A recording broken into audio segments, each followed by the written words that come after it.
Coming to you live from the JRE Tobacco Aladino Mobile Studios, it's the Cigar Pulpit.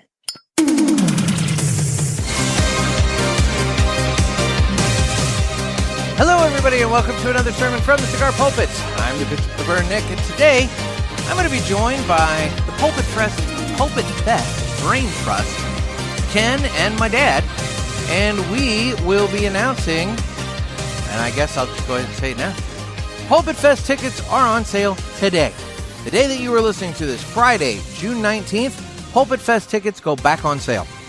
Now, we did do the Black Friday sale at the end of November last year, and quite a few tickets sold then. So, you know, if you're interested in attending PulpitFest this year, this is your moment. There's not a ton of tickets. I mean, there's maybe about 24 tickets left available. So you're gonna want to jump on it pretty quick if you haven't already. But yes, as of the airing of this episode, PulpitFest tickets for 2026 are available on eventbrite.com. That's BRITE, eventbrite.com. I'll also have links everywhere, so you know you'll be able to find that and buy your tickets. But anyway, we're going to get into kind of some of the stuff you can expect at PulpitFest this year.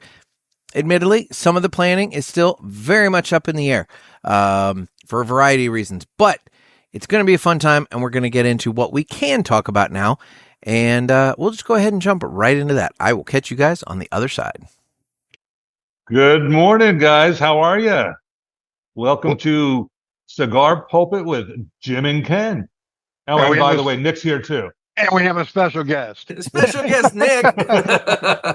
we are not taking over this episode, rest assured. I still want to know how the hell you guys did that. That was some interesting technology right there. Yeah.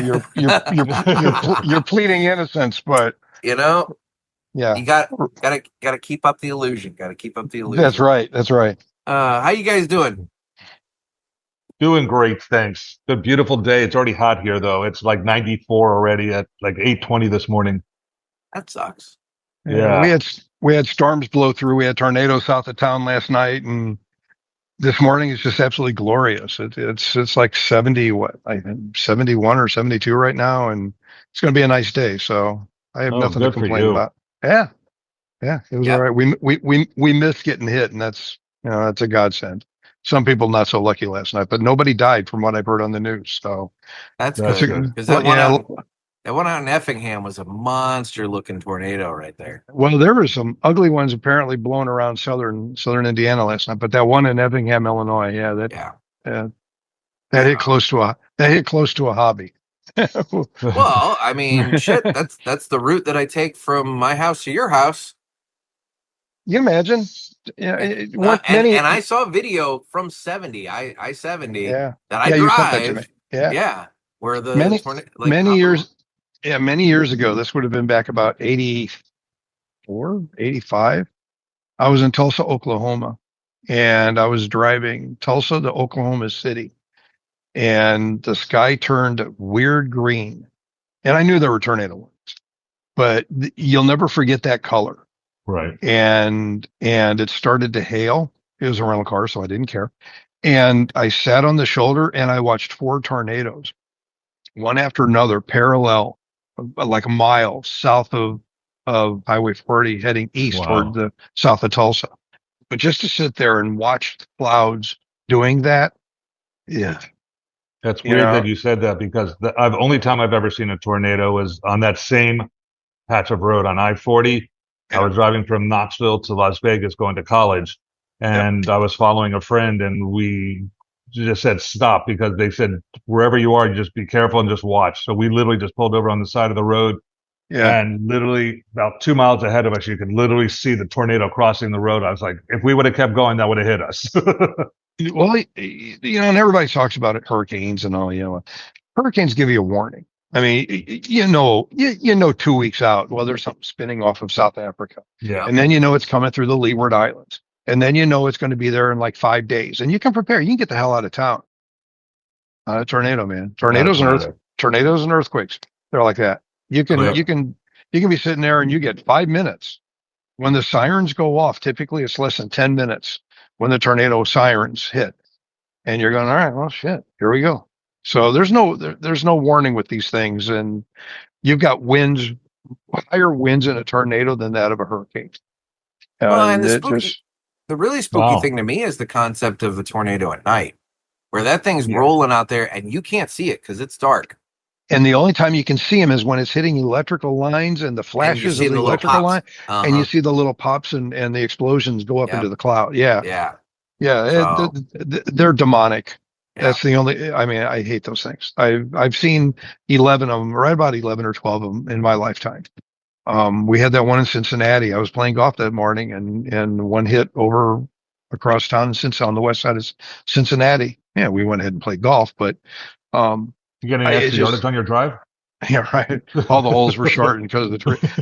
Fortunately, there was really no damage, and I remember nobody had died in that one either. But it's just it's just one of those things, I guess. Anyway, that's not why we're here.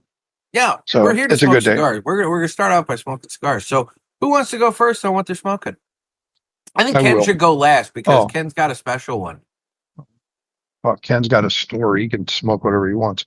Well, I know, but I'm testing your theory. I've got a Villiger La Capitana, and I have my coffee. Here you go.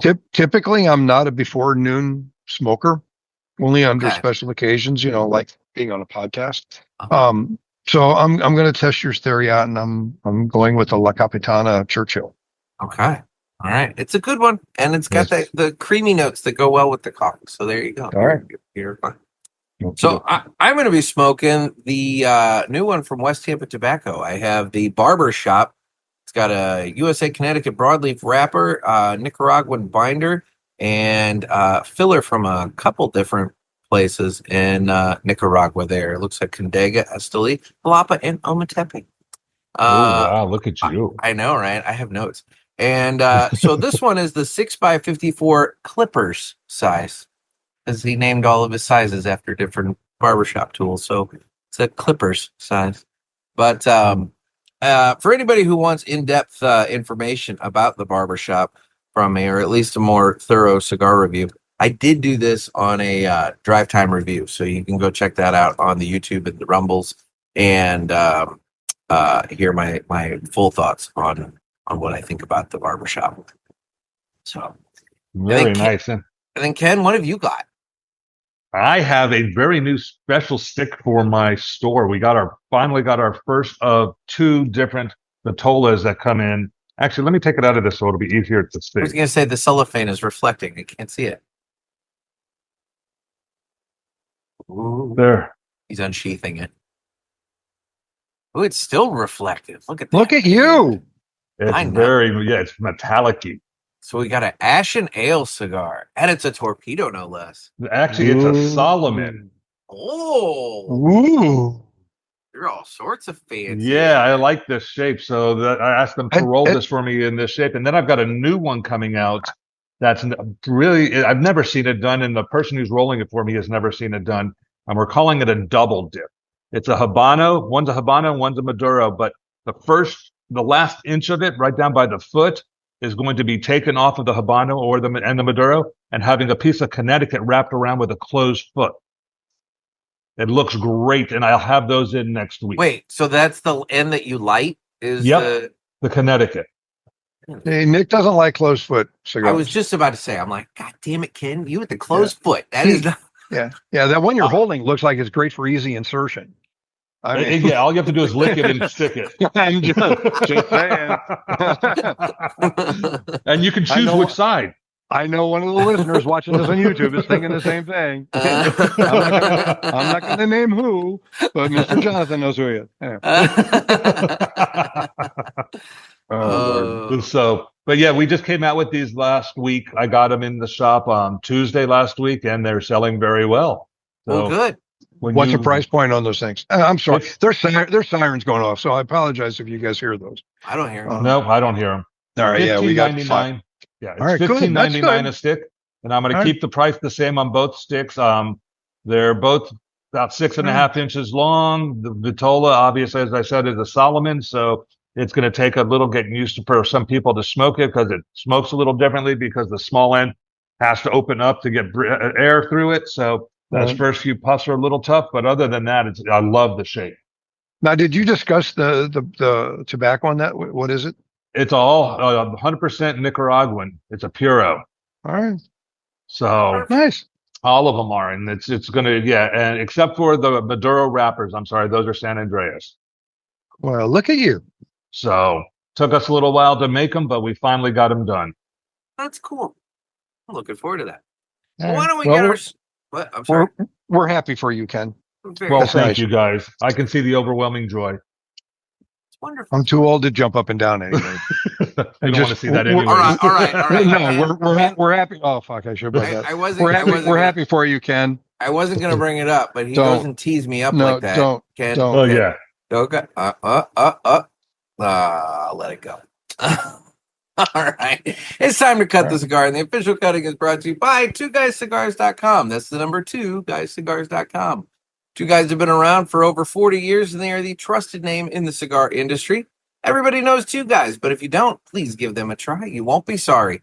Family owned and operated, 2guyscigars.com does the very best to provide a great selection, fair prices, and excellent customer service. So head on over to 2guyscigars.com for your next cigar purchase. Tell them that the Cigar Pulpit sent you. And remember, that's the number 2guyscigars.com. Hey, look at there.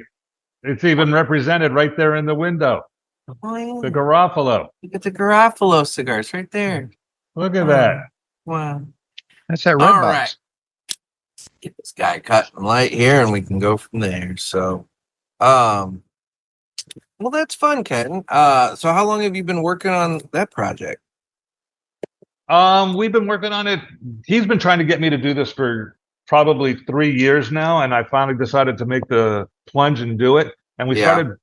The blending took a little bit, so it didn't take as long as I thought it was going to take. He had several different varieties already for me to try.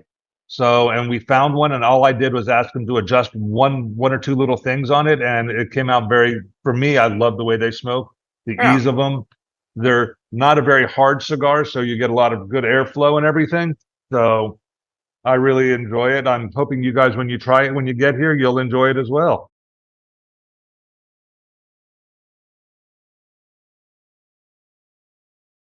I'm giving you dead silence while you light your cigar. I was going to say, I'm lighting my cigar. I did that on purpose so everybody can hear you making that noise you make. I turned my microphone down so that it wouldn't do that. We can hear it. When I'm walking and listening to your podcast, and whenever you go silent, I always hum. Just so my earbuds will pick up my humming and block you out. So it's just a thing. I know. I try not to. I know. I potted down my microphone on the board here so that it wouldn't keep doing it. It gives me something to give you shit about. Oh, Lord. But we don't need any more help. All right. Okay, Ken, before we get too deep into things here, there are topics we don't want to talk about. We don't want to talk about post office because it'll go down a rabbit hole. We don't we don't want to bring up politics. Oh, speaking of the post, no, you brought up the post office. No, I have a package that was coming from Canada. All right. Jesus, here we go. It has been accepted in Toronto, which, correct me if I'm wrong, it's pretty north. The next item on the tracking is Mexico. Accepted at USPS facility Jamaica. That's even better. How the fuck did this thing get from Toronto into the United States and then to Jamaica? Is it Jamaica, or Jamaica, New York? Jamaica, New York. Oh, well, maybe that's the thing. It didn't say New York. It just said Jamaica. So, whatever. I didn't know there was a Jamaica, New York. If we're doing a post office thing, so I've got a customer who likes cigars. You open the door. I know. I just said not to talk about it. But apparently you two can't listen. Oh, we can listen. We just choose to ignore. There's a difference. Paul off. Little things like this pisses Paul off. From what I understand, he's a very sensitive little flower. and if the podcast doesn't go perfectly, Paul gets pissy. And Nick gets emails. So Paul, this is not directed at you, I promise. But anyways, funny. with my story, I'm trying to get something to Key West. And from here to Miami, a regular post office is 1 day.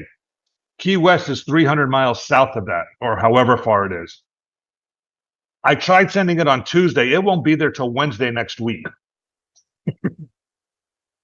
See, that's wrong. You could hire a courier and get it down. Yeah, I was going to say I could drive it down there faster. That's a one-day drive. If you go to their website, the post office flat out says that there will be delays experienced due to the World Cup. Now, explain to me what the fuck a soccer tournament has to do with post office delays. Oh, come on! Don't you know about all the fan mail? Ronaldo's here, Messi's here. It's all these guys mailing stuff back to their home countries. You know, they're going to Buc-ee's and they're buying like caseloads of beaver nuggets. Have you seen the fandom interviews where the people who come in from out of country talk about all of the places that they love and how Buc-ee's is like one of the top? That's been one of my favorite parts. That and White Castle. Watching all these folks from overseas coming in. Have you seen the impact? Have you seen the impact of the Scottish fans in Boston? Oh. Hell yeah! three times beer sales over St. Patrick's Day. They ran out of beer. Now, here's the other thing. In Providence, Scottish soccer fans donated over $30,000 to local causes. One of them being a children's hospital cancer unit. Yep. Very cool. Apparently, that's a whole thing. That's a whole thing for their fandom. That's the stuff you got to love. It's like these people come over here and they're basically saying, you need to not listen to the news because America is a nice place and the people are friendly and it's not what you hear on the news. And they're loving it and they're doing wonderful, nice things. So that is really good to hear. But I also love the flight over from Scotland. Almost had a riot because they finished the beer in the first 45 minutes. That was all on board. So, and they had 5.5 hours without beer. They were talking about it on the news the other day. I was like, this is going to be crazy. They said they were fighting in board and everything.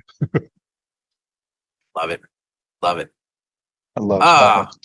All right. So we weren't supposed to talk about the post office, and we did.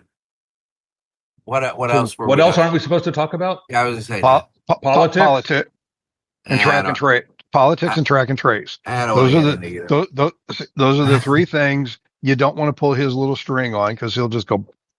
And we don't have time. All in red. There you go. All right. So the reason we're here today is why. Well, see, that's the thing. The thing we are going to talk about today is the fact that as of the date this episode releases, PulpitFest 2026 tickets are back on sale. Yay! Today. Get yours now. June 19th. June 19th. Don't. You. So yeah, June 19th, they go on sale. And you guys can head on over to Eventbrite and get that. Eventbrite, BRITE. BRITE, yes. That will be .com. .com. I will have the link various places. I'll have it in the Brewster's group and on Instagram bio and on cigarpulpit.com as well. So anyway, you guys are here. We're here to kind of do as much teasing as we can. In all fairness, folks, there's still a lot of planning taking place. A lot of balls in the air. A lot of variables still working. Yeah, and so it's one of those things that like the finer point details at this exact moment in time are not quite firmed up yet. But let me interject. At this point, for the last 2 years, it would have all been firmed up because the event was in August. All right. This year, the event is a month and a half later, ish, roughly. Ergo, planning is shifted. Yeah. All right. So there are reasons. I just don't want people to think we're totally, we're not just sitting on unqualified and unprepared. The other thing is that's part of it. Well, it is. Yeah, well, you look at the bunch doing it. You wonder how anything at us. Anything gets done. I also think, quite frankly, the state of the world and the economy is kind of playing a role because don't go into the state of the world and the economy, and that's how you into politics, and then you're just going to go off on that. All I'm saying is that some of the supporters that we've had in the past, we're still figuring out exactly the levels of support this year, whereas in previous years maybe it was a little bit more firmed up earlier. The guidelines were definitely more black and white back then. And that's the thing. I totally get it. I mean, we're figuring it out. It's fine. It's not we'll get it figured out. But it's not a bad thing because what that does is that forces us to kind of think a little bit differently and shake the event up a little bit. I'll steal I'll steal some content here, but the event has felt similar the last 2 years. Yeah. Last year was good. I wasn't there the first year, but I'm assuming the template and the format was very similar. It was similar pretty feel. Similar. Well, we added the VIP dinner last year, which that was new. That was the difference. All right. Yeah. So and the breakfast. You want something so that when you have repeat offenders come back year to year to year, that they go, oh, that felt better. That felt different. That was unique. Mm-hmm. And with some of the uncertainty of sponsorship, that forces our hand into thinking a little bit differently. You notice I didn't use that cliche out of the box. I hate that cliche. I'm not a cliche guy. We need to come up with ways to make it feel unique this year. And I'm confident saying I think we're well on that path. I'm feeling pretty good about it.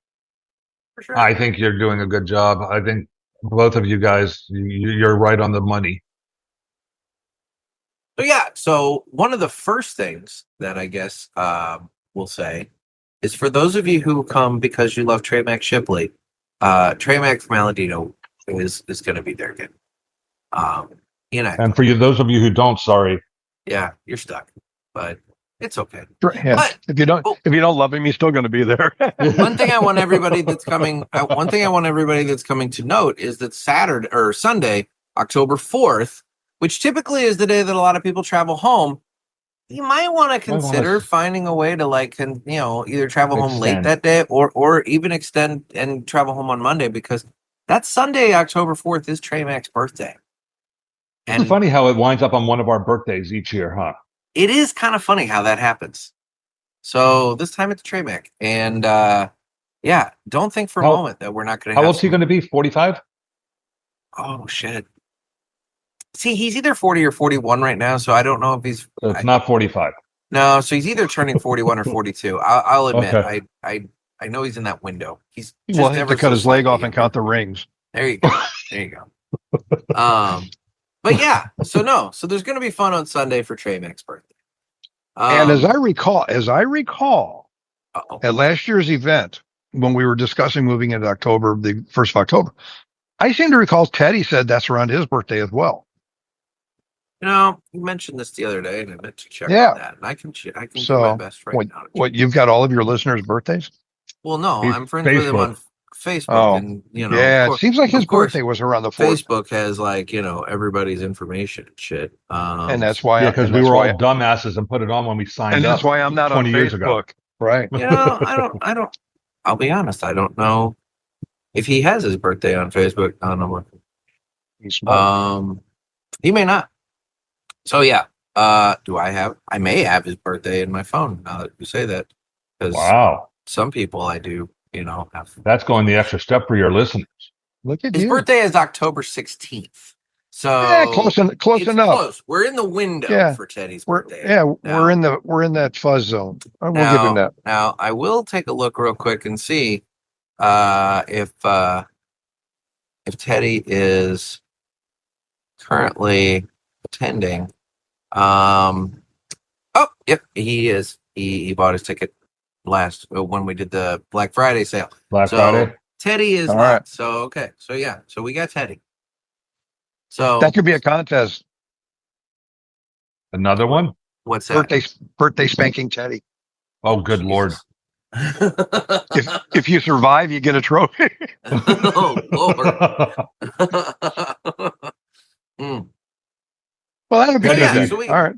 So we got that for Sunday. And then we are planning out some stuff for the VIPs. We're going to do the dinner again. Yes, we are going to do the same thing. We're going to do similar to what we did last year over at La Piazza. I'm not sure exactly where we'll be sitting this year. They've kind of redone things, so we're trying to work out. They've actually, in that middle area, if you remember, between the floral shop and La Piazza, there was the private entrance, the private dining room entrance. Yeah. They've actually made that a lounge now. So they've got high boys and sitting area, comfortable sitting area like my patio. Yeah. So we're trying to figure out where we're doing it, but we will still have the meal there and everything, but not sure exactly. If the weather's nice in October, which it should be, we might actually do it in the middle of the courtyard like we were planning to do the first year. As long as there's no hurricane. because That that's would still be the within right thing. Is and rain will hurricane be- season usually kicks in around September and whatever. But Okay, be Debbie Downer. Go ahead. well, it's my job. I'm an old man. I point shit out. Okay. All right. Well, we'll figure it out one way or the other. We'll have the dinner. Are we The doing dinner that? will happen. Are we doing that delicious chicken parmesan again?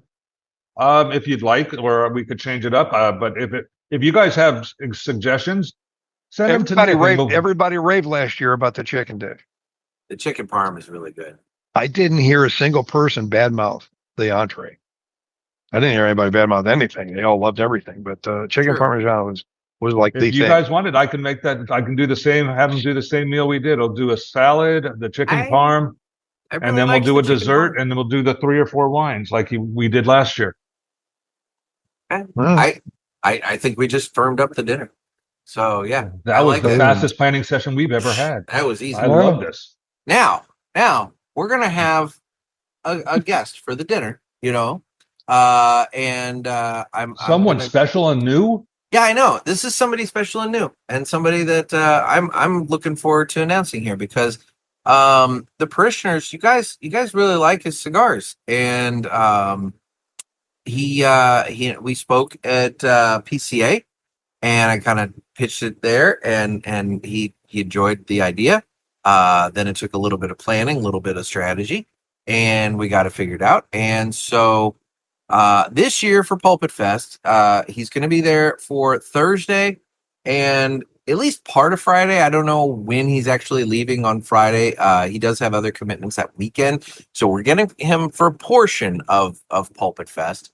But Rick Rodriguez of West Tampa Tobacco will be our special guest for the VIP dinner and for Friday. And so you guys will be able to sit with Chef Rick at the dinner, and then on Friday where we can talk about the West Tampa Tobacco cigars.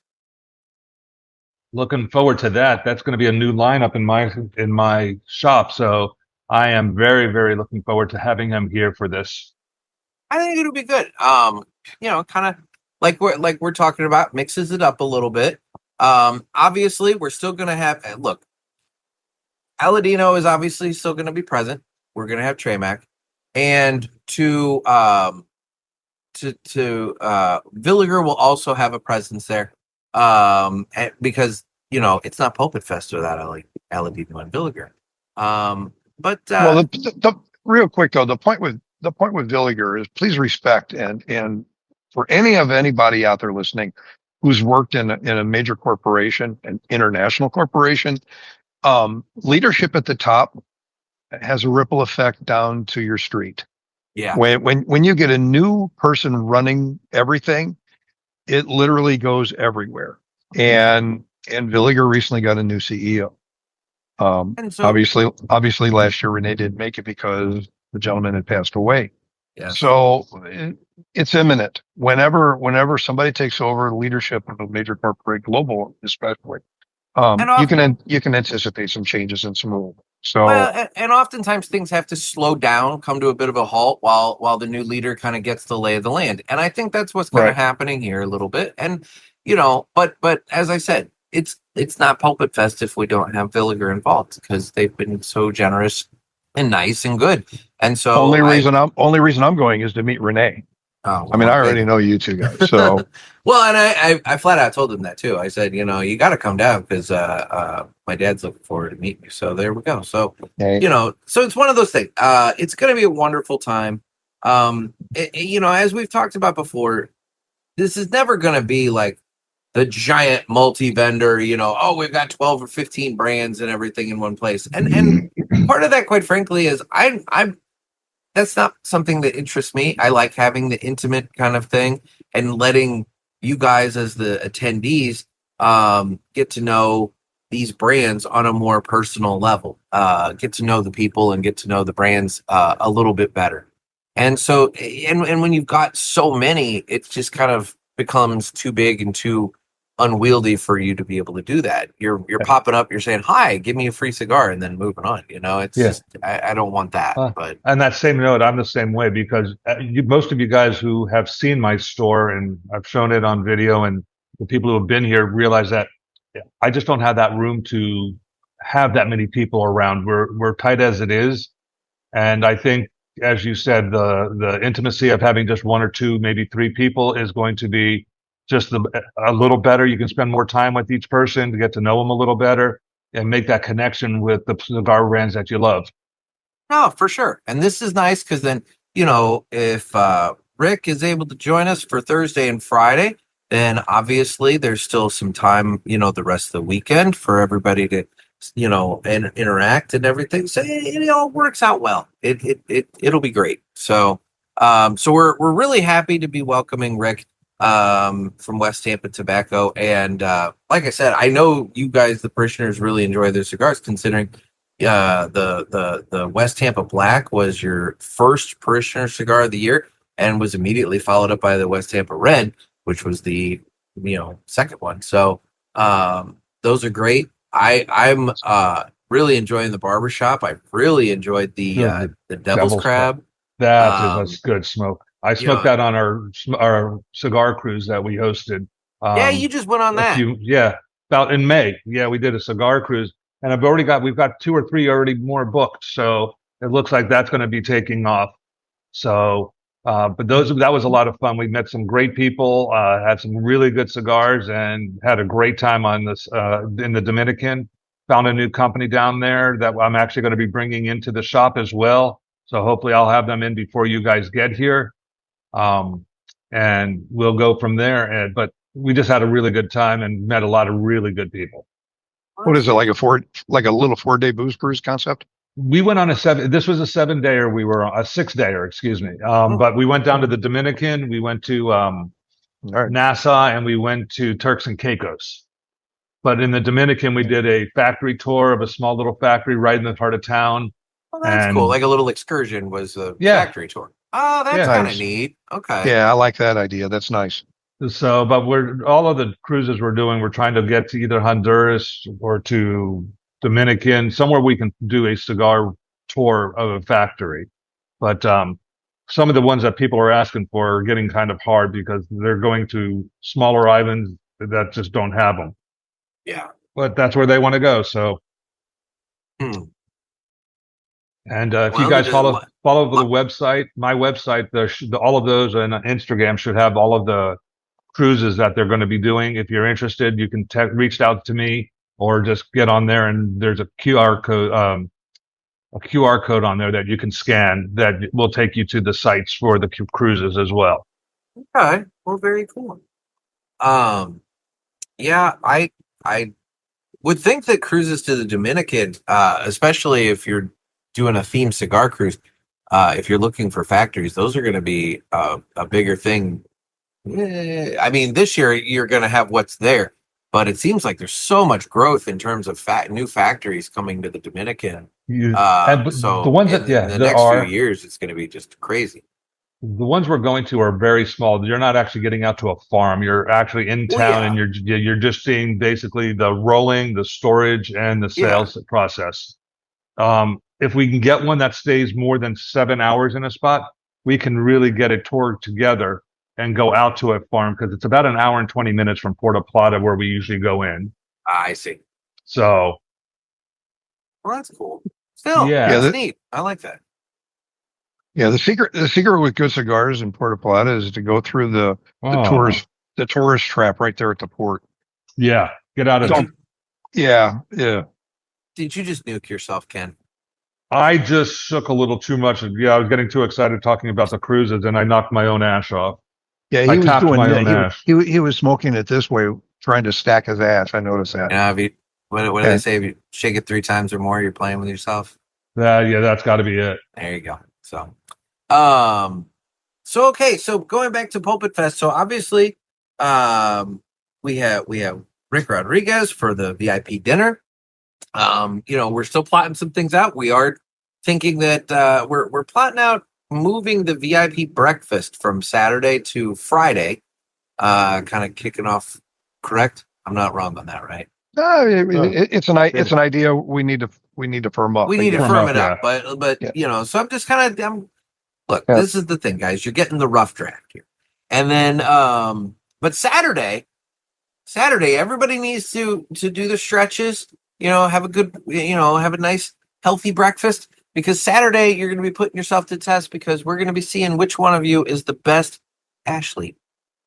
We're going to have a triathlon. Can you say that again, Nick? What did you say? I think I heard it wrong. Ashley. There you go. Okay. I just wanted to make sure you emphasize that Ashley. Yeah, Ashley. Okay. Just checking. Not Ashley. Oh, not her. She's not invited anyways. Why not? Because she doesn't smoke anymore. Seriously.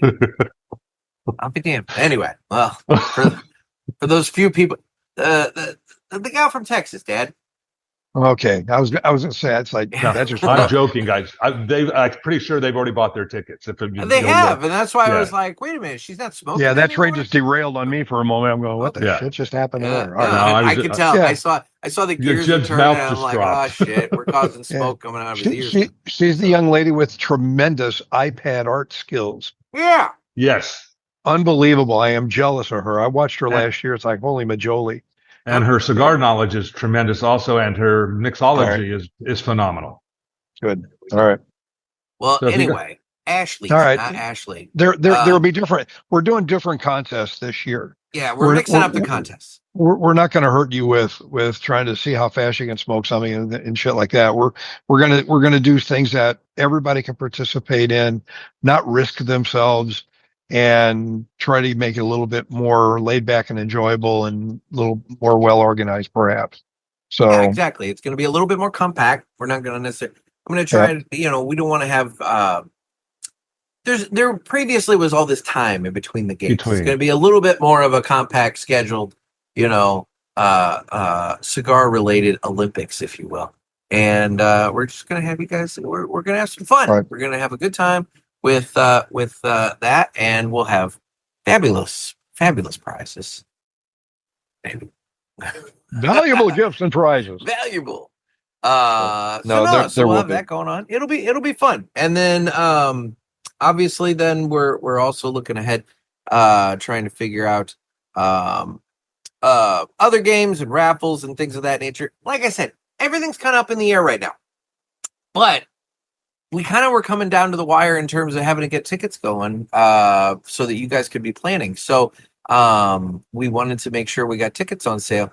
But trust us, it's going to be a fun time.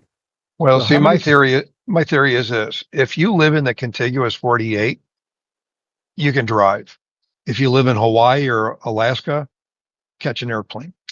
Because what's going to happen is there are a limited number of tickets remaining. I mean, we're talking maybe a couple of dozen left. Well, and that's true because we did do that Black Friday sale, and they went well. And they went well. And I think anybody who was there last year will be back for the most part, from what I'm gathering. Yeah. Anybody who had FOMO, and I hate acronyms, but if they don't want to miss out, I think it's well worth the energy, and we anticipate tickets going on sale. Well, today when this thing airs, it's true. Get on them, and it's going to be something that you're going to enjoy. It's not a trick or treat thing. It's not one of those things where just going around and get a bug. So you're going to be sitting around talking to people who listen to the podcast, who enjoy talking to people. That's my big takeaway from last year. Everybody was friendly. Yeah. The whole part of this is the camaraderie of the parishioners getting together and being able to actually meet Nick face to face if you really wanted to do that. And more importantly is to meet Jim this year. So he's going to be down here for the second time. So if you want to spend one-on-one time with Jim, he's here. Yeah, I'm the reason that people need to come. So try that again. No, try that again, Ken. Try it again. Hey, you say that, but I know that's why Luke's coming down. Yeah, Luke is definitely looking forward to this. Yeah, that's going to be a battle royale. He likes poking you on the Corvette thing. He does. He does. And the white New Balances and the Corvettes. Yeah. Constantly. I'd like to see his Corvette. Oh, wait. No, that's right. He doesn't have one. Ooh. Shots fired. Piss off, eh? I have seen his truck. He's probably got a lot of money wrapped up in that truck of his, though, to be honest. Yeah. But drive that down from up north? I'm sorry? Is he driving the truck down from up north now that you've talked about it so we can all see it? Oh, shit. I don't know. Probably not. He's probably, if he's smart, he's flying. Although I don't know, he does seem to like big long road trips, so he might. That would be a big long one. That would be a very large road trip. Yeah. I don't know how much. The point being, with only a couple of dozen tickets remaining, get on them. Mm-hmm. And the other thing too, and this is a critical point, no goodie bags are going to be handed out to anybody who doesn't show up. Goodie bags are only provided to people who show up in person. Yep. So if you want to log on, buy a ticket, and then you expect to say, "Yeah, I'm going to stay at home. Send me my bag." I don't do that. That's not the way that's going to work this year. No. So, and for some reason, if you buy a ticket and you cannot use it, let Nick know so he can try to resell it. Because we want as many people here as possible for the turnout. And just because you can't make it doesn't mean someone else out there doesn't want it. The only exception to that is if you can give us a doctor's note. Yeah. And I want to see the appendix after it's taken out. Or the gallstones. Or what? Yeah. Well, in your case, kidney stones. Oh, yeah. Kidney stones. Yeah. So yeah. Thanks. Yeah, if you can't make it because of a medical reason, we want to see the anatomy of it. I want to see that freaking sample, man. Nothing you send me will shock me. I've seen it all. So I don't want anybody sending me any biological matter in the mail. So just, for what it's worth. Just saying, there's minimal excuses not be there. You can direct all of the samples and testing to Jim. I'm not interested in receiving any biological samples in the mail. Look me up on the internet. Good luck. Yeah. So do you want to talk about our plans for Friday evening? Yes, I think we should. As I'm sitting here going like, what were the plans for Friday evening? I can see that dead look in your eyes. Like, I was going to say, did you see the hamster just fall off the wheel? I just saw a deer flying over his car when you said that. No shit. That was good. I like it. Let's shock Nick. The monkey stopped humping the football for a minute and was like, for the unfortunate citizens who absolutely cannot make it to PulpitFest. Oh yeah, now he goes, oh yeah, shit. Now I know what you're talking about. You see that little light bulb, like, oh yeah. Friday evening, Nick will be hosting one of his world famous Zoom herps, and we will have everybody at PulpitFest who is there in person Zoom herping.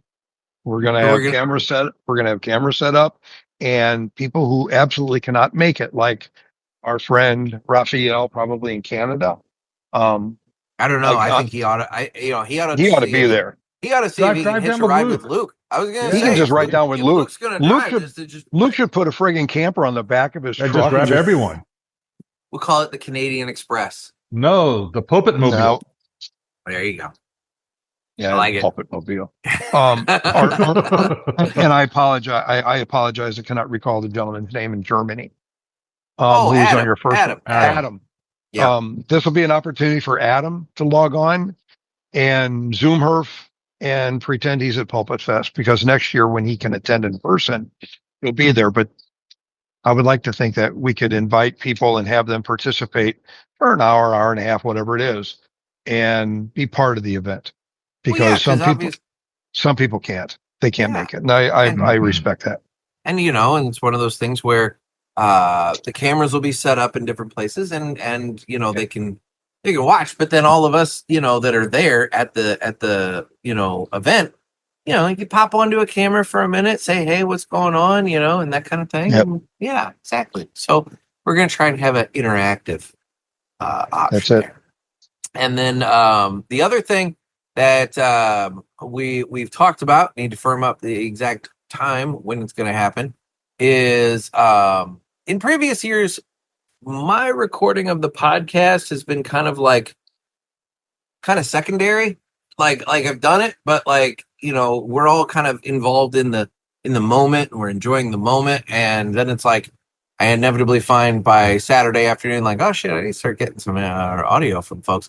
And then I spend part of the day Sunday, getting audio from listeners, the people left over, that are there. And so I think what we need to do is coordinate a time. maybe on Saturday.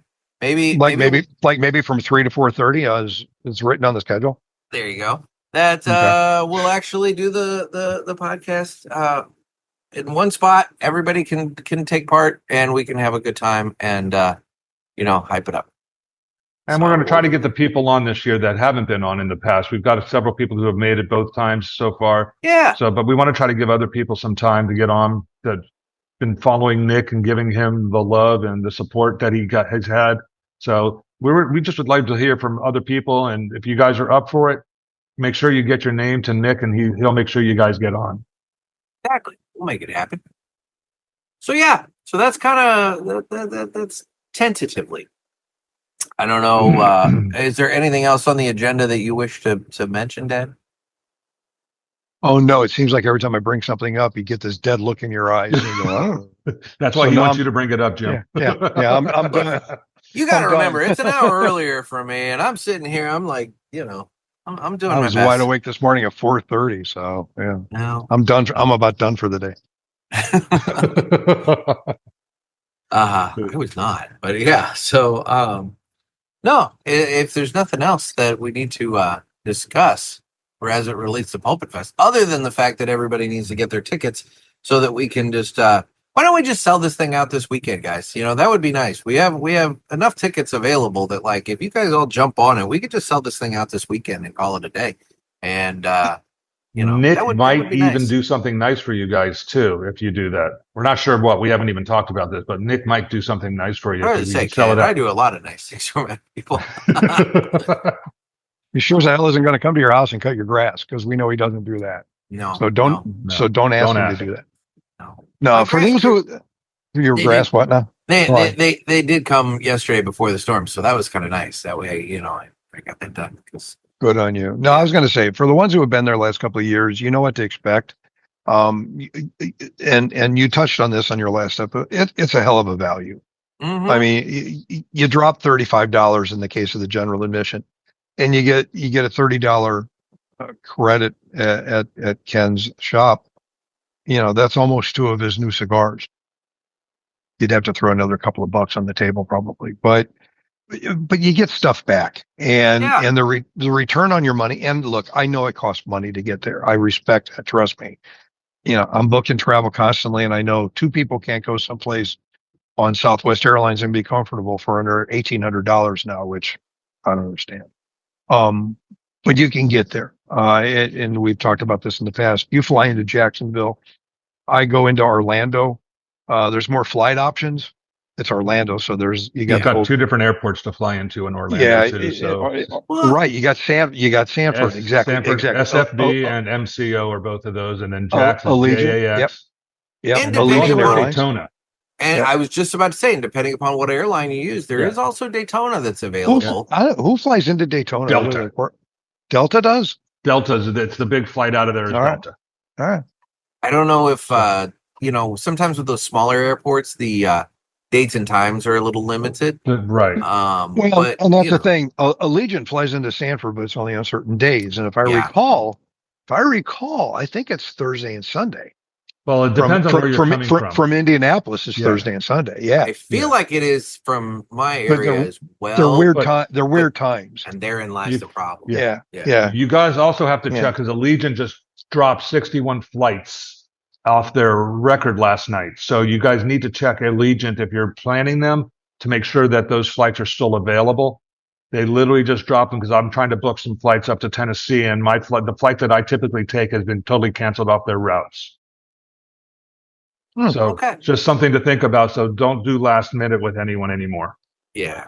Right. Well, the point is there are flights available. And, if you catch maybe a sale or something like that, like, I don't know, I guess Southwest blowing me up with $55, but it's like, it's $55 one way to places you don't want to go. But, I did look, and from my area to Jacksonville, $139 one way. Now, granted, that's for the basic. You don't get to pick your seat, and that doesn't include bags and whatever else. So by the time you tack on all that shit, it is what it is. But there are sales happening once in a while. And then in terms of places to stay, they're around. I mean, we can, there's some nice hotels. European Village, if you Airbnb, European Village is the best thing, best value. Truthfully, you're literally right where we are. It's a great little place to stay right upstairs. You've got restaurants, and it makes life a lot easier, and you don't have to worry about how much you drink. I would say check Verbo over Airbnb, only because I did have a listener reach out to me and tell me that he looked on Airbnb and there was nothing available in the village through them. But when we looked on Verbo, he was able to find some. Perfect. I didn't know that, so thank you. No, we've always used Verbo the handful of times we've done that. And I've spoken to other friends and whatnot. Something reason, and I'm, it sounds like I'm going to throw Airbnb under the bus. Maybe I am, but Verbo always seems to be a better location, better run. Their quality just seems to be slightly different. I looked at Verbo probably, I don't know, 3 or 4 weeks ago, and the price for a place in European Village was only like $10 difference than what I'm paying at a Best Western in Flagler. And that's the other thing. You don't have to stay in Palm Beach or in Palm Cove. Go to Flagler. I'm a 15-minute drive tops. Yeah. And there's hotels in the area. I didn't change because, I'm lazy, but you have options. You've got Palm Coast. You can stay in Flagler. I think last year, Ed Sullivan and Dave, they stood up in St. Augustine. St. Augustine. Yep. What's that? 25-minute drive, maybe something like that. 30 up to 35 minutes. It can be. Yeah. Yeah. So Jim froze. Oh, he froze. Oh no. Well, okay. Literally froze. Well, that's no good. As he was saying, yeah, there's places all over the place that you could stay. So realistically, look into that. And the nice thing about that too is that if you're staying up in St. Augustine, you can take some time and explore St. Augustine in the process as well. Right. You guys are down here for Pulpit Fest, but doesn't mean you can't go out and venture out and see other things. There's a lot to do here. This could be a great vacation for everybody. When you're sitting here at Pulpit Fest, others can go off to the beach and do things, and then they can come get you, and then you guys can go and do what you want together. We're not saying you have to be here with us all the time. There's a lot to do here, so it is nice. But I mean, there's also stores there's great cigar lounge shops up there as well. Alan, my buddy, who's a member of my shop, has a cigar shop up in St. Augustine called Stogie's on St. George Square. And he's got a great selection. His guys are awesome. And we've got other lounges up there. Island Jim has a place up there on Anastasia Island, just south of St. Augustine. So, I mean, there's things to explore. And if you want a cigar, I mean, if you're here and you want to take off for a few hours, hit me up and I can give you suggestions of a lot of different shops. I'm the only one in my county, but within 30 minutes, you've got several other shops you can go check out as well. I'm not that greedy. I am greedy, but I'm not that greedy. I love to spread the wealth, and I know how people like to explore and learn and try different things. For sure. And then going back real quick, for the lodging, if you're not either able or for whatever reason, you maybe don't do the village, but you're wanting to find somewhere close. One place that I know I was talking with another listener about, it's pretty close. And Ken, maybe you'll hear this and be like, oh shit, don't do that. Legacy is do it. Literally just up the street from you. It's you can walk. It's a 5-minute walk. It's super close, close. And you can get multiple rooms. I mean, so you can share it with 2 or 3 other listeners. Then you all have your own private bedroom. Yeah, they got a general living room. They've got condos. a pool there. Yeah. Putt course. They've got pool tables. So it's a great place if you guys want to get together. And the pricing is very good. And so that's another option. That's another option that's right there by the village. And Legacy Vacation Rentals, it's called. So so that's where my family stays when they come. Okay, well there you go. So so I mean that's the thing. There are plenty of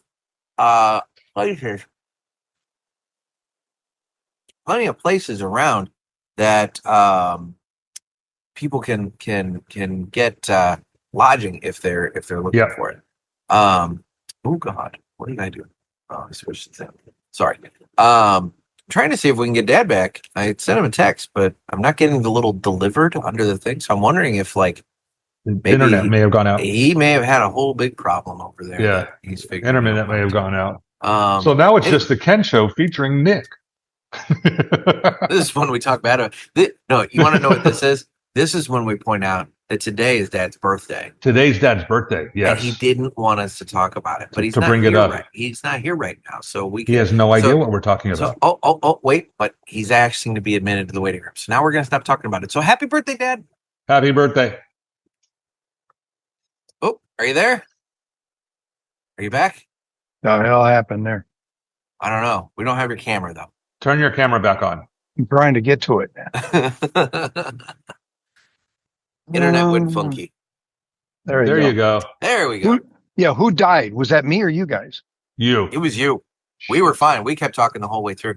Yeah. Because I texted and anyway, I'm sorry. Oh, I didn't get a text from you. I texted you saying that we lost you, but I haven't gotten anything from you. I didn't get that. Anyway, I'm back. Anyway, I didn't get a text from you either. We were talking about the other there's a resort Legacy. It's literally a 5-minute walk from the village. That's right there. That would be nice. And if people wanted to, share rooms, they could do that because they've got little like apartment condo kind of things, and they've got a pool with full kitchens. Yeah, they have full kitchens. They've got a full living room. Each bedroom has its own bathroom, and it's fairly affordable. It'd be especially if you're splitting the cost. If like let's say. Yeah. There's a couple of parishioners that maybe know each other or have interacted before or something, or don't care about, like sharing a place with other people. You can get by relatively inexpensively. Yeah. Splitting a place there. So definitely makes it a lot more advantageous for and they have a pricing. really nice pool. Yeah. So they do. Yeah. But anyway, that's just right there. Thanks.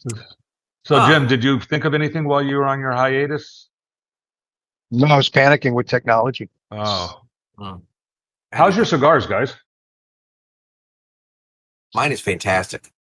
I'm loving it. It's kicking off a lot of smoke, and that's a big thing. Me too. That's one of the features I had to have in my cigar. It had to produce smoke because I just hate a cigar that doesn't have a good inhale, a lot of smoke, and I love that. Jim, how's your Capitana? It goes really well with coffee. Hey! No, I've had like Capitanas before, and they're very smooth.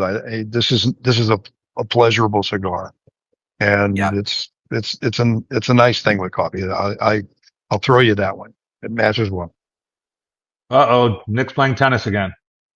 No, I've got the flies are starting to come out for the day. So nothing is more satisfying, real quick, than when you do this.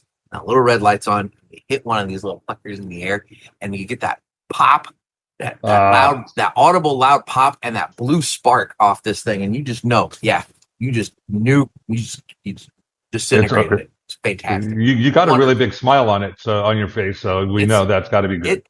It's difficult to do. They're like little fighter jets. I mean, they're very evasive. So when you finally do get one, you're like, yes, I got it. It's a good thing.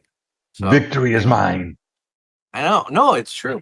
Between that and my salt gun, I'm armed and ready to take out. See, I get the salt gun at the ready right here. As well. I have one of those at the shop. Dude, they're amazing. Yes, they are for the blackbirds because they're so loud. Not crows. Don't get me wrong. These are blackbirds. I was gonna say you're not screwing with crows, right? Because I'm not messing with crows. Okay, because they never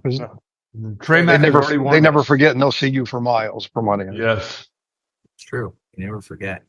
I'm not gonna get you. I need you. You have to send me some. I will. Okay. So, although, man, they're going. I will say the folks they're finding my Etsy store and buying the stickers, they're moving. So I didn't even know you had an Etsy store. I do. I have an Etsy store, and I'm selling the stickers. It's fun. We've got a variety. I already did this sales pitch in the last episode, so I won't do it again now. But for those of you who are interested, just search for Cigar Pulpit on Etsy. I'm working on other ones that are not necessarily podcast specific, but just cigar lifestyle specific. So that, maybe people that don't necessarily listen to the show and don't get the inside joke of the Larry the Muse auction service sticker. If people don't listen to the Larry's left. Yeah. If people don't listen to the show, how do they know that you've got stickers on Etsy? Well, because How if do they they're know on about Etsy anyway. PulpitFest? Because if they're on Etsy, then they just search for cigar. I mean, there's all kinds of cigar stuff on there. But I do want to I just want to give a round of applause to Nick for the weekly paper you're putting out. I have really enjoyed those. Oh, the monthly thing I'm sorry, monthly. Yes. Yeah. Well, thank you. I said it wrong. I apologize. But yes, I really am enjoying those and finding out all about the new product that's coming out, the new laws that have changed, who's doing crazier things and who's loosening up and all of that. I think it's a great informative piece of information that I know you've got to spend a bunch of time on. So I wanted to thank you for doing that. It makes life a lot easier trying to find things like when you do it. No, I appreciate you saying that. Like I said, I think I talked to which one? This last episode. Yeah, the last one. Yep. And I want to get the print going. But there's logistics involved with that that is proving difficult at this moment. But for right now, for people who want to get the Cigar Chronicle, the newsletter that Ken's talking about, if you head over to cigarpulpit.com, a little pop-up box comes up. You can sign up for that. I did just send one out, but I try really hard to get a monthly. May got away from well, actually I should say April got away from me, and I got one out May 1st. And then what ended up happening in May is easily the busiest month of the year for me, between stuff with school kind of ending with my son, and then getting ready for the transition to summer when I have him a whole lot more, and then going to races with you, Dad, and then stuff with the newspaper. I have a lot of stuff for the newspaper that comes up that time of year, between graduations and this and that and whatever. And it's like there's just a lot of work in May for whatever reason, and it concentrates very heavily there. So towards the bottom of the chronicles, you do those did you know type things. So I want to see how good you did your research. The hot air balloonists in 1783. Do you remember what the name of them are? No. Montgolfier brothers. Okay. It's actually funny that you picked that, because my good friend Wayne and I, he owns 3 different hot air balloons, and I've been doing it for 36 years with him. When you brought that out, we literally have been talking about the Montgolfier brothers the last 2 weeks. And when I read that, I was like, holy shit, that was just good timing. So you do hot air balloons? I've been he's done the big festival in Albuquerque. I've been there years. Yeah, 3 years. No shit. Yeah, and I haven't done it since I moved to Florida, but I'm actually going up in July to Tennessee to do it again up there at the festival of the town I used to live in called Kingsport, Tennessee. We should get a hot air balloon for PulpitFest. Ken's job is to blow the balloon up.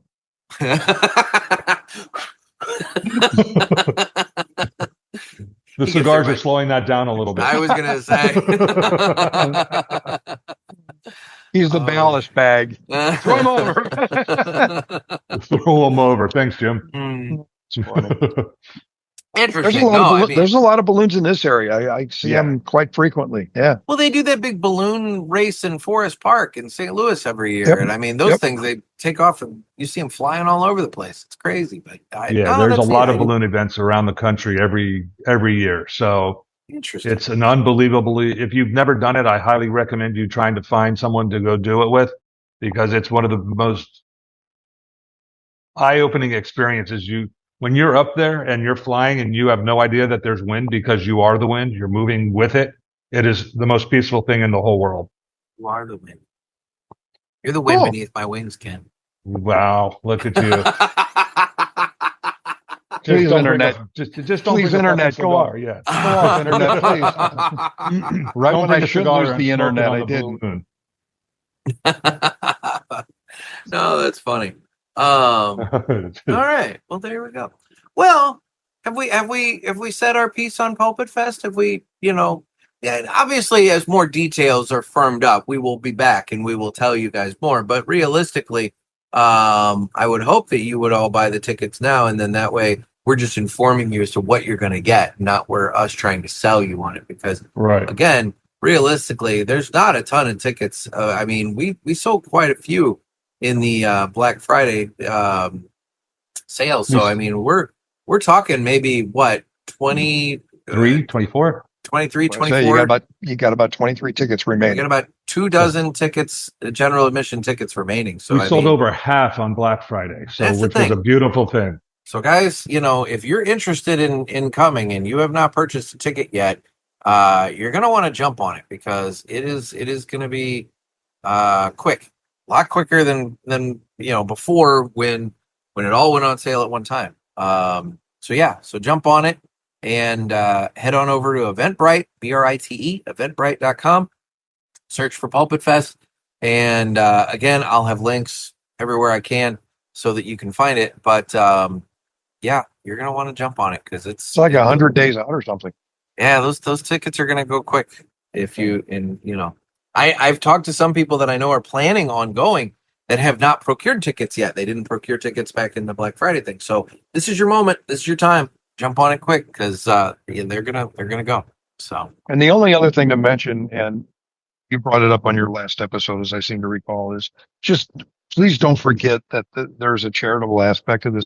Yes, that we will be doing the silent auction again, and it benefits Vincent's Clubhouse. Obviously, Nicholas. I'm what? You're pixelating and freezing. I'm good on my end. I look good. I can hear him. He check did your glasses. He did freeze for a moment, but am I back? Yeah, you're live? back. Yeah, you're good. You're good. I obviously, Nicholas and I have an emotional connection. Racism is concerned. It's a big deal, and Vincent's does tremendous work. The fact they've been around for 10 years speaks volumes. I mean, that just tells you the energy that those folks have and the need that they're fulfilling. And we've got organizations locally here in Indiana as well. They're everywhere, and this is just a way to help people who need help. So, you know, for other reasons of just enjoying yourself, getting cigars, having fun, bullshitting with making new friends, there's goodness comes out of the event. You're helping, well. yeah. Yep. You're helping the community, and you're helping people that really need the help. Yep. And an awful lot of great events. Job.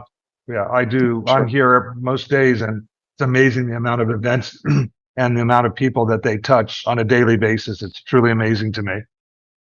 Well, they've been doing their summer camp here recently. I think yesterday they would have had the petting zoo out there. Ken, did you go out? They did. It was really cool. I came in yesterday morning, and there was tortoises and goats and pigs and cows and lambs and chickens right out my front door. I was like, "Holy shit! I didn't even know this was going on." And you had a great time. I had fun playing with them. I would think so. That's cute. so yeah, keep that in the back of your mind as you buy your ticket. Know that it's benefiting a phenomenal organization. Yeah. So we've got Erica definitely pours her heart into it, and so does her staff. So yeah, they do a fantastic job. It'll be a good time for everybody once again. Well, real quick, while I have you guys, let's do this.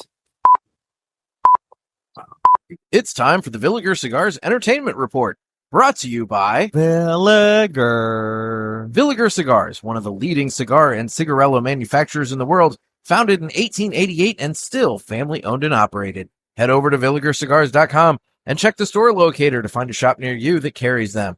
We guarantee that Villiger Cigars will be a wonderful addition to your humidor and cigar rotation. It's the Villiger Cigars Entertainment Report. And I don't know why sometimes the guests on Zoom can hear the drops, and sometimes, as in this moment when you both are shaking your head no, the guests on Zoom cannot hear the drops. So you're sitting there for just under a minute saying, why is it quiet? Why is nobody talking? And it's like, well, okay, because I'm playing the thing. So, yes. So what have you guys been watching lately? What's entertained you? I've been watching several things on Netflix that are on streaming that have been really good. The series called Money Heist on Netflix has been, I guess there's 7 different renditions of it now, from the very first to the last one that just dropped. and that has been very entertaining. A lot of fun, a lot of action, very clever. The writers have done a fantastic job, and I just finished the last of the series. So, and from my understanding, a new one's about to drop. That has been really good. Gotcha. Okay, I haven't heard of that one yet. You need to. It's good. Okay. Jim, We went and saw Disclosure Day. Oh, how was that? Go see it. I don't like long movies. How long was it? This was the fastest 2.5 hour movie I think I've ever sat in. All right, that's here's the thing. When you say long movie these days, I mean, my God, the amount of 3+ hour movies that have been coming out like in the last many years. So when you say 2.5 hours, I'm like, that's actually not too bad. No, that's a long one for me. My attention span's an hour and a half. It was good. I mean, obviously Steven Spielberg, he finally popped the box open and put a movie out. It kept my attention. We both enjoyed it. It's compelling. And with all of the rolling out, the government's trickling UFO files. I'm a believer. I mean, I'm a huge believer in this shit. There's stuff we'll never understand. There's stuff we'll never know. It's a movie that has just enough visual compelling attraction that you sit there going, the storyline is interesting. There's action, there's drama, and the ending of it, I'm not going to give it away, but you just sit there at the end and the movie's over with and you go, that's it. That's a great ending then. It does. It gets you thinking. You leave there going, God, I wish there was closure to Disclosure Day, and there is none. But there is in your mind. So I heartily recommend. As Nick would do, 2 thumbs up. There you go. It's interesting you picked that one because a buddy of mine I went to high school with, he's a rear admiral, retired, and he's been with the Navy. I guess he's been since we graduated high school. He's been in the military and he just retired. He's just done 6 podcasts he's one of the foremost in the U.S. government on UFOs, and granted, that's not the right term anymore, but it is to me. But that kind of information, he's on Joe Rogan right now. He just did several podcasts over the last few years on Joe Rogan, and he's done several others. So it's been very interesting that you brought that up because I've been getting a lot more into it since hearing Trey Mack talk about it, and then with him coming through and all of that, it's been very interesting. Go ahead. I'm sorry. No, go ahead. That's fine. Well, I was going to say, I just think what it really boils down to for me is I think it's incredibly vain for us as a species to think that we are the only intelligent life in the vastness of the universe. Now, they touch on that. I mean, it's mathematically impossible when you think about all the different stars and galaxies and this and that and whatever and planets that are out there. I feel like it's mathematically impossible for us to be the only intelligent life out there. I read something the other day. Somebody had actually he did research and extrapolated this and that, and he calculated the size of the universe, and the whole premise was, if there is a heaven, where is heaven? And he calculated that's 174 trillion miles away. Wow. And it's like, no, that's goofy.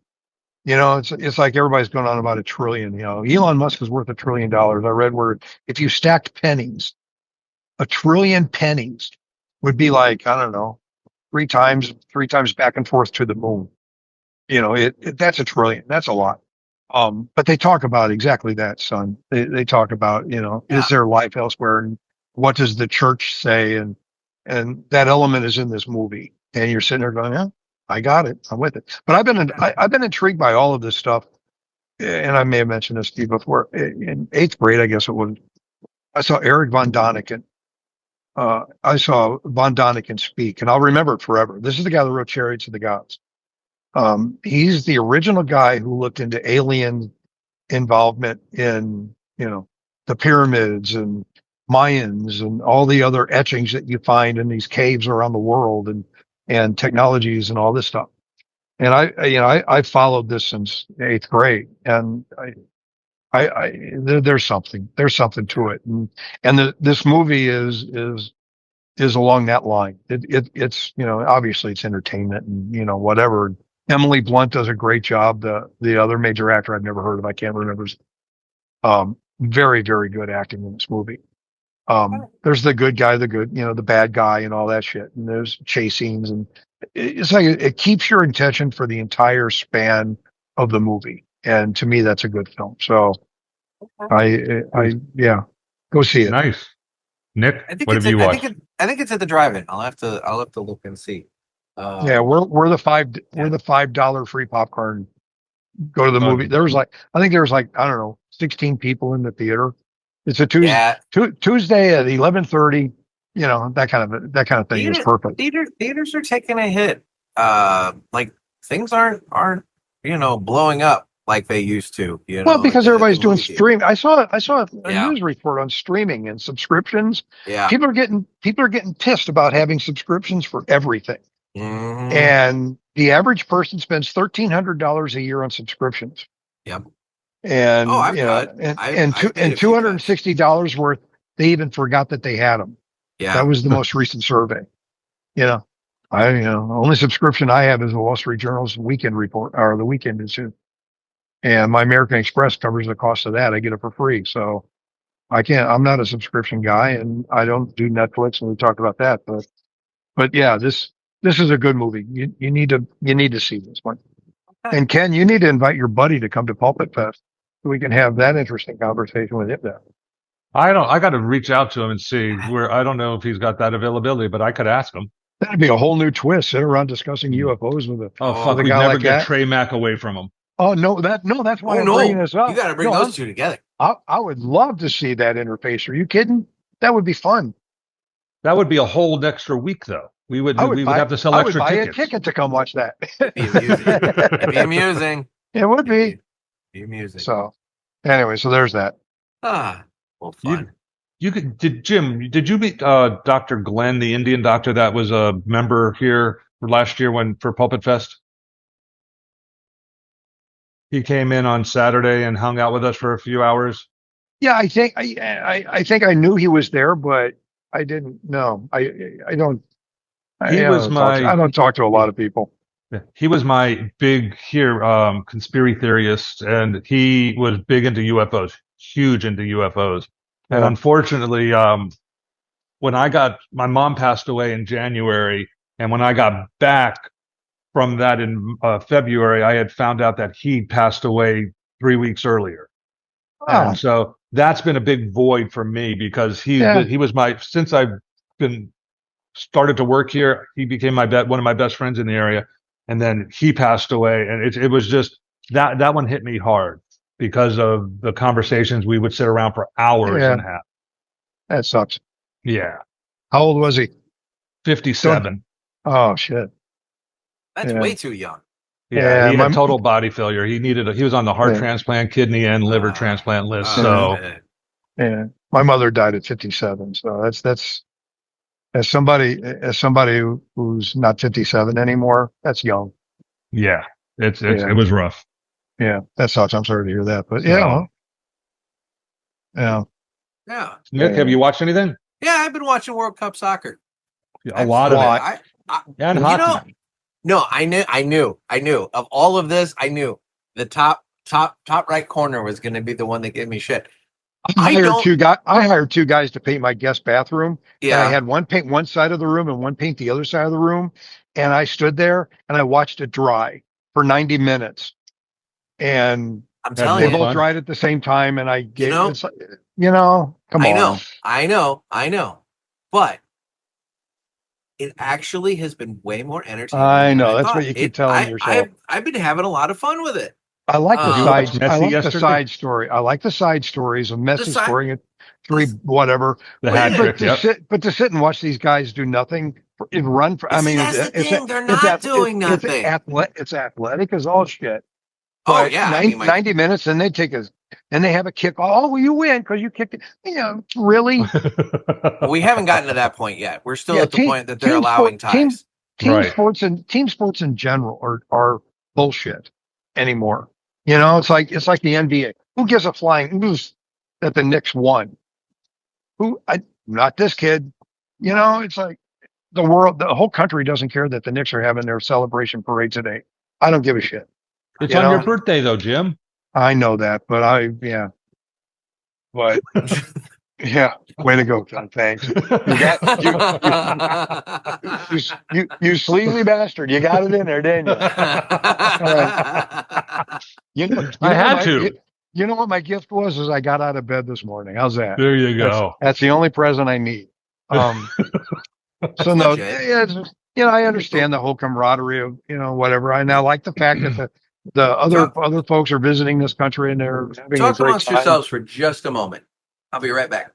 Yeah. I mean, the side stories of the World Cup, I think, are valuable. I sincerely hope nothing ill happens. It's like that's a great opportunity for some asshole to do something stupid.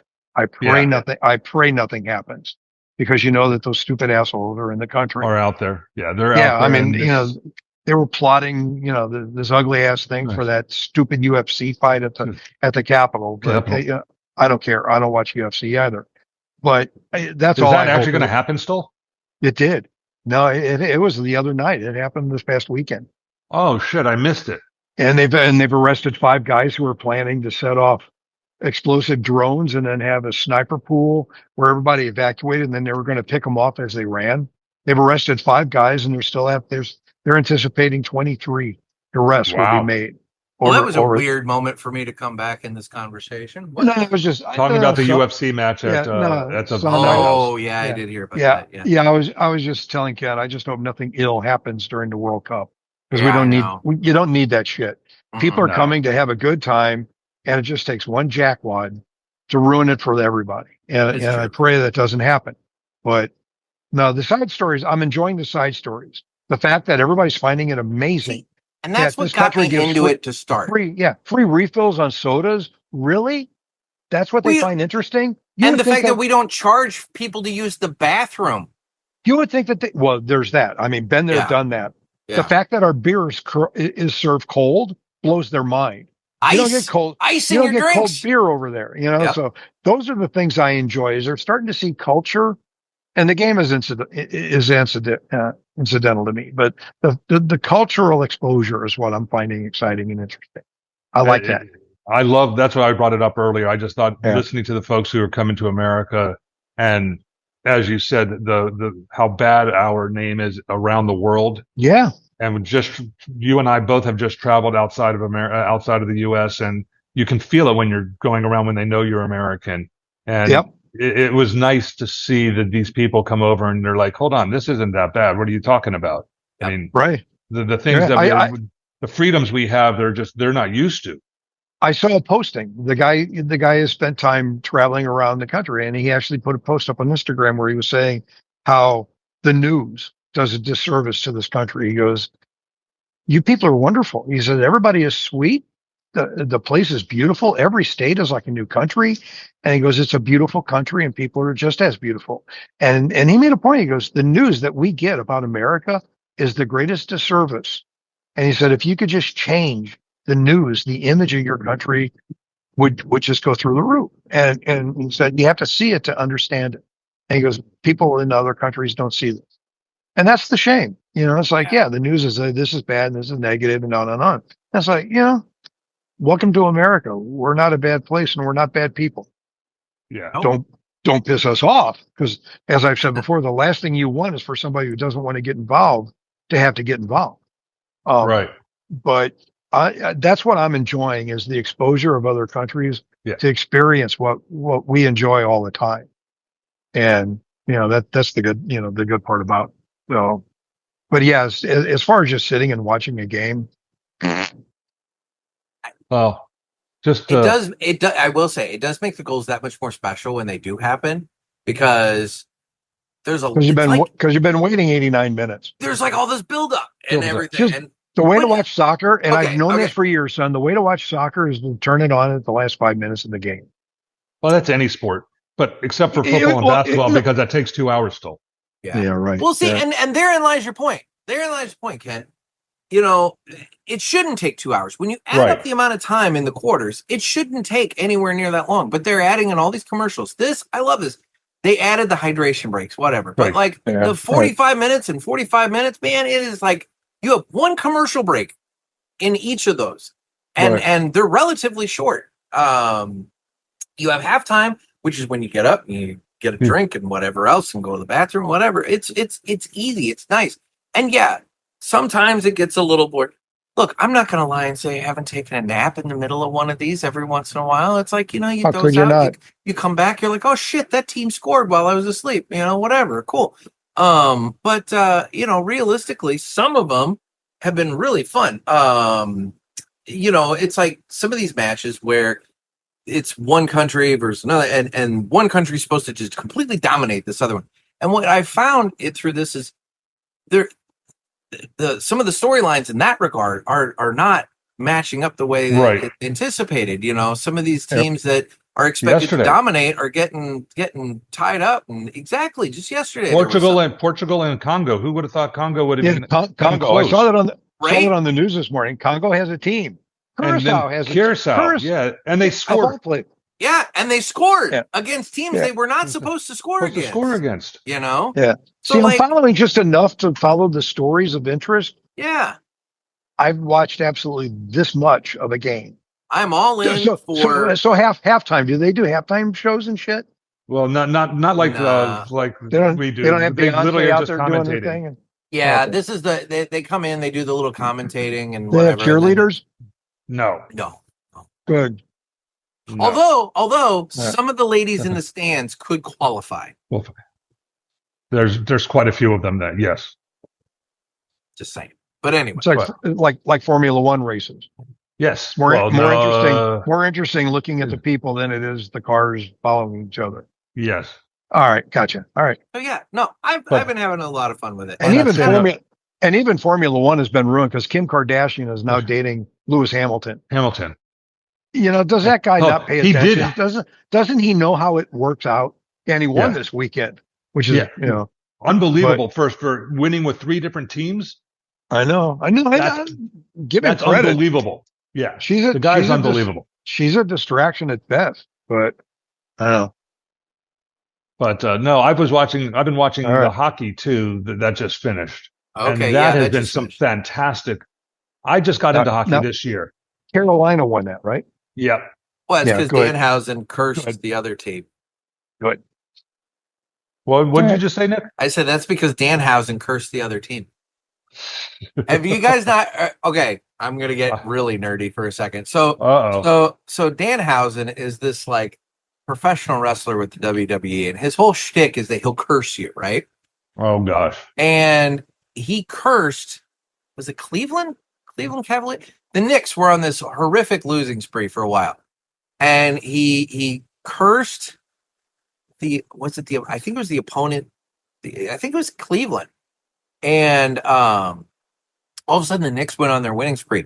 And from the moment Danhausen cursed the opponent of the Knicks, they won every single game with the exception of the one game in the finals that they lost when the mayor of New York and Donald Trump came and watched it. It was the only one that the Knicks lost.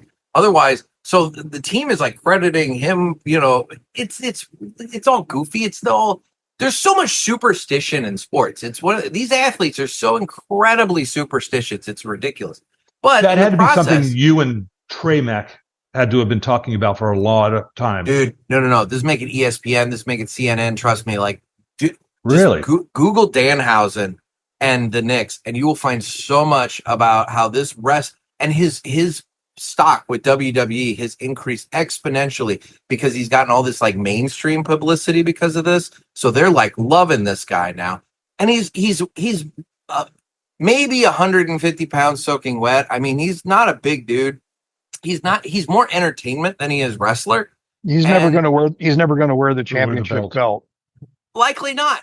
But now he might with his stock going so high. But he is like, I think their top merch seller at this point. So he's making bank for them for everything. Right. And now with the Knicks and this and that, It's ridiculous. I read an article the other day talking about how they're considering giving him a 1-day contract with the Knicks so he can get a championship ring to go along with the team because of this and everything. I mean, everybody's just flipping out. But in the process, going back to the hockey, he showed up on the Jumbotron at one of the games, and who was it? It was Las Vegas. Was that who? Carolina and Las Vegas, and Las Vegas lost. Yeah, the Golden Knights. So he got on the screen, and I guess somebody had, his whole thing is, pay me in human money and I'll curse whoever. So somebody paid him, and he cursed the Golden Knights, and they lost that night and ended up losing the thing. So now they're crediting Dan Houser for maybe having a role in Carolina winning and all this. And so there's that website Cameo, where these actors and famous folks or whatever, you can go on and you pay so much and they'll record like a little personalized video. So I could theoretically go on there and find some race car driver that has an account, and I could tell them, hey, my dad's birthday is today, do a little birthday message for him, and they'd record it, and then I'd send it off, and he'd be like, oh shit, this guy just said happy birthday to me. That kind of thing. Well, anyway, Danhausen has that. It's filled with sports fans saying, I will pay you to curse this team, or I need you to pay curse this team. Dallas, the Cowboys are desperately saying, we need you to uncurse us because we've been cursed for decades now, and that kind of thing. So like, it's just a little goofy side story, but you brought up the hockey finals, and it prompted. So anyway, that's funny. Now you guys don't pay attention. You guys don't pay attention to the WNBA at all, I'm sure. Not really. Not particularly. I watch highlights on ESPN. Yeah, we do locally here because we have Caitlin Clark, who is completely. Yeah, you actually have some. No shit. She has changed that game so much that the girls now have real money. Yeah, they were making 70,000. Now they're making like 700,000 a million. Yeah. The WNBA is expanding next year to 50 games. Connecticut is moving their team to Houston, and they've got 3 expansion teams over the next couple of years. Yeah. All because people are going to watch her play, and it's coming in. So she's like the Kobe Bryant or the Tiger Woods. Oh, some of the shit, some of those shots. Have you ever tried to hit a half court shot? Either of you? No. Once or twice, not many. It takes muscles, and this girl just like, it's like, holy majoli, man. So yeah, every now and then. I mean, I obviously locally here, I get the replay on the local news. And they're hitting the highlights of the Fever game and on and on. And it's, I'm not a basketball fan, but I'm a fan of people who change things. Yeah. And my God, this girl is changing that whole league. Yeah. More than anybody ever could have in the past. I mean, they've been around. I didn't know. WNBA is like 30 years. 30 years. And it took it this long to start getting national coverage. So I admired. The fact that Messi scored three goals the other day. Good on him. It's like that's the shit that I like is and seeing the changers. Yeah, and to your point, that's exactly. I mean, soccer, has historically not exactly been the biggest sport in the United States. You don't have a really big name in the U.S. anymore. I mean, and the one good Messi player, I plays guess, for Florida. So, is that he still doesn't speak English? Right? Messi plays for Florida, doesn't he? Yeah. He's playing on the Portugal team, though. Well, yes. Yeah. No, Messi's playing for Argentina. Argentina. Yeah, Argentina. Argentina, that's right. Yeah. And Ronaldo's playing for Portugal. Ronaldo's in Portugal. That's it. Yeah, those are the only 2 big names. But so it's just I'm interested just enough to know which way the wind is blowing, but not enough to sit there and watch the weather vane. Right. What else have you been watching, Jim? Or doing, reading? I've been busy doing dumb shit, planning trips, booking another cruise. I mean, shit, I'm already booked for next December, assuming I'll be alive. I'm still working on our trip next August. We're hoping to maybe go somewhere in this coming February, get out of Indiana when it's all gray and crappy, get out of here for a couple of weeks, and we're thinking of coming to Florida, get a place down there for 2 weeks or thereabout. But good for you. That kind of stuff. Just busy around the house, busy with that kind of stuff. I busted some old photos out, and I'm refinishing some of those again. Oh, nice. But yeah, just busyness, going to races, and I was going to go to the track tomorrow and look at the vintage racing series, but Is it the MIDI? no. Sports. It's called the SVRA. These are rich guys who buy old sports cars and Can-Ams and Formula Ford and big block Chevys and whatnot. And all the past years they sold practice tickets for Friday, and they're not this year. They're letting you park in the museum parking lot and stand on that mound and watch them go by. Well, nah, I'm not doing that. So, I'm just planning things out as far as I can and hope for the best. Good for you. Yeah. Anyway, another show that I've watched was Marshals, the spinoff of Yellowstone. I still haven't watched Yellowstone. I haven't watched Yellowstone. That was very good, but the spinoff Marshals is interesting. It's in Texas, isn't it? It's in Montana. Didn't they do something? Isn't there? Yeah, the 4 Sixes is going to be down in Texas. That's what I heard. Yeah. So they were filming, and they were filming, and all kinds of rattlesnakes everywhere. I read that. Yeah. So, but that's another one coming out, and then they have another one called the Dutton Ranch, I think it's called, with the daughter. It. Yeah. And that's it. So that's the next one that my wife and I are going to be watching. But I've just been, as you said, I've been running a lot. Just busy with stuff. Yeah. Yeah. Just life is getting crazy. We've been traveling a lot again, and I didn't think I was going to travel this much, but life happens. Travel whenever you can. That's my motto, man. Get out and see it. Mine too. Exactly. Get out and see it. Nothing's ever guaranteed. After the last year that I've had with losing 6 friends already in the first 5 months of the year, it's an eye-opening experience, and I'm just going to take advantage of it. Yeah. The only other thing, by the way, that we watched was the Orville. I think I told you about this. Yeah. Seth MacFarlane had that series. Yep. It ran 3 seasons. Loved it. Absolutely. The special effects in the Orville rival, and they're better than Star Wars. Yeah. And it's just, there's subtle comedy, but there's some serious shit in that show. So we borrowed it from the library. We watched the first 3 seasons, and they're filming season 4. It's been written, and they're going to they're bringing out another season like in next year, whenever it is. But yeah, I'm a big fan of the Orville. That's probably one of the best shows I've ever watched. It's entertaining. Wow. The characters are fun. There's good humor in there. Yeah. And it touches on some subjects. It's an impressive production. I'm gonna have to look that one up. Yeah, look it up. The Orville. I remember hearing about it, but I never watched it. So I was shocked. I was surprised because we saw it on the cruise. We saw one episode when we were on our transatlantic, and it's like we enjoyed the hell out of it. Came back and they had it at the library. It's like, man, we binge watched that all right through it. So yeah, the Orville. Well, being a Star Trek guy, that's always been on my list of things to watch, but I just haven't. I mean, I watched that one episode over at your place that you showed me. Yeah, we only showed you the snippet. The snippet with the aliens, getting addicted to cigarettes, which that was right. Are there purple women, and is someone fucking them? No, that's just Captain Kirk. Yeah. Okay, just green. checking. Yeah, they were green, but green girls. Yeah. Right, the green ones. Yeah, but no, other than that. So anyway, so there's that. Oh, cool. Well, all right. I guess. Well, I mean, we'll do this real quick, and then I will let you gentlemen get on with your day. Guess what, motherfucker? It's time for 3 cigars we smoked and enjoyed this week, and I don't know if you guys have. Well, Ken, I would assume you've smoked 3. I don't know if Dad, you've smoked 3 that you wish to highlight, but that's okay. You can highlight. I've had a couple of Tatiscan Blacks, which, thanks to you, are pleasurable. I enjoy that cigar. It's just an easy smoke, and you go through it. Yeah. Don't know that cigar. That's different than is that come in a yellow box like the other Tatiscans? I don't know. I didn't get a box. I got a bundle.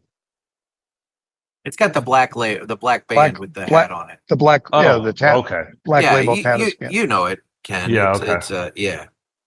I thought maybe they came out with a Maduro version. I was like, I want to try that. No.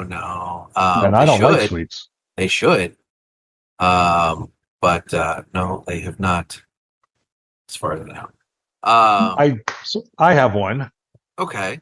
I got very lucky. I think I may have. If I brought this up last time we spoke, I was excuse me, but the Padron 60th anniversary. What a phenomenal cigar. I like Padron, and they're super consistent and always good, and just construction and everything. But that one stood out as my probably either tied with my first favorite, which is Garofalo's version that they made for him. But that was a truly amazing cigar. That ruby red that they made for him is really good. I've still got one in the humidor. I think I have one left too, and I want to smoke it, but I can't get myself because I don't know if I'll ever get it again. That's exactly it. It's one of those things like I've got it, and I'm just like, man, I want to smoke it, but if I do, then it's gone. Gone. You know? Yeah, and that's exactly where I'm sitting. So it's like that last piece of apple pie. Yeah. You want it, but you don't. Right. You don't want it to be. Yeah. And then I smoked the FIFA Cup Plasencia that came out, and I cannot pronounce the name of it to save my life. Expensive cigar, but the last one they're always $60 for the cigar. Okay. It was way better than the last FIFA Cup one I found. I had one left, and I smoked them side by side this past weekend in Tampa when I went over for a friend's birthday party. And that was actually a very, very good cigar. Okay. I really enjoyed that. Yeah. Have you seen the FIFA humidor that Oliva put out? Yeah, the round one? Yeah, it looks like a soccer ball. Yep. It's a really cool humidor, not anywhere near worth the price that they're charging for that. 100%, I agree, but it is cool. It's a neat looking humidor. There's a soccer tequila company came out with one as well. That's really cool. That's red, white, and blue. That's in the shape, and it's high gloss. It's really cool. I'm going to try to get a picture of it so I can send it to you. But a buddy of mine just got a bottle, so I'm looking forward to trying that. Okay. Well, what have I had lately? Let me look at the list here. I was going to say, you have a list. I do, and I'm not going to... It's been a little bit... Let's put it this way. I'm catching up on my annual count. What's your number today? As of right now, the one I just finished, 343 for the year. All right. I'm embarrassed to tell you how many I've been. Never mind. No big deal. I mean, it's not a contest. It's a competition. Yeah. No, I lose. But I've gotten in a lot with the World Cup. So the first one I'll highlight, man, I had the Crux Epicure Habano. It's the Crux cigar with the yellow kind of light yellow band on it. I like that cigar so much, and Crux is one of those brands that I can find them in St. Louis, but they're not everywhere. It's very specific places, regional, yeah. And because of that, it's one of those things where I just sometimes end up not catching it as frequently as perhaps I'd like. And that it is a good cigar. I do. Crux Epicure Habano, man, it's one of the better Habano cigars out there. And I just every time I smoke it, I'm thinking I need to smoke this more often. And then the other one that I want to highlight was the it's also from them, and it's the Marblehead Maduro. I did a drive time. Well, it was garage based, but drive time review this week of that. And once I got my smoking rate under control, because it's one of those ones where if I smoke it at my normal rate, I'm smoking it too fast for the cigar, so you end up getting a little run. But once you slow the smoking time down, for $7.50 for this Toro, it smoked awesome and it was good. And I'm like, price point wise, this thing is right where I need it to be. And so I really liked that one a lot too. So Crux is getting 2 out of my 3 spots for this segment. Wow. My last one that I'm going to highlight is another Habano, actually, and it's the Herrera Esteli, the white label one from Drew Estate. That is a cigar that, again, I really like it. I don't find it around everywhere, so, but when I do, I always tend to buy one. Admittedly, sometimes with that cigar, maybe 1 out of every 4, I end up with some construction issues. Every once in a while, either either a void in the inside to where it's, the draw and it's kind of like maybe a little bit of a wrap or run, something like that. But those other 3 times, oh, it smokes awesome, and it's those other 3 times that have me continuing to come back to it. That one time out of the 4, it's like, fuck this one. But I can't complain too much about it. But yeah, that's what I've been smoking lately. I just got introduced to a brand new cigar line. Have you heard of Bach Cigars out of Wyoming? No. Very interesting cigar line. Island Jim's friend has this company up there, and he's helping him out with these cigars. And they have one called the Ram's Head, and it's a very strong, very good cigar. There's another one called the Ranch Hand that is excellent. It's a great medium cigar that just smokes really, really well. So that's another line that I just go ahead. How do you spell it, Bach? BOCH cigars. So because of my proximity to Island Jim and I've got a bunch of his guys who come down on every Tuesday to visit here at my store. I go up there and see them on Mondays and stuff. He's just got me hooked onto these cigars, and they are very tasty. And I'm actually thinking about bringing those in on the shop now. So something else for everyone to try that's new when they come into town. So that's the fun thing about doing events at places that you don't at different places is there's lines like this that maybe the owner finds out about, brings in, and you walk in and you're like, I have never had that before, and you try the stuff that you don't find at home. Right. That's exactly what I do when I go to other lounges and cigar shops. I love doing went to 2 great cigar shops over in the Tampa, just north of Tampa area, Clearwater area, and Tarpon Springs. One called Cigar Circus and one called Cigar Cave, that are fantastic. Both of them are awesome. If you're ever in that area, I would highly recommend looking them up. Great selections, great people.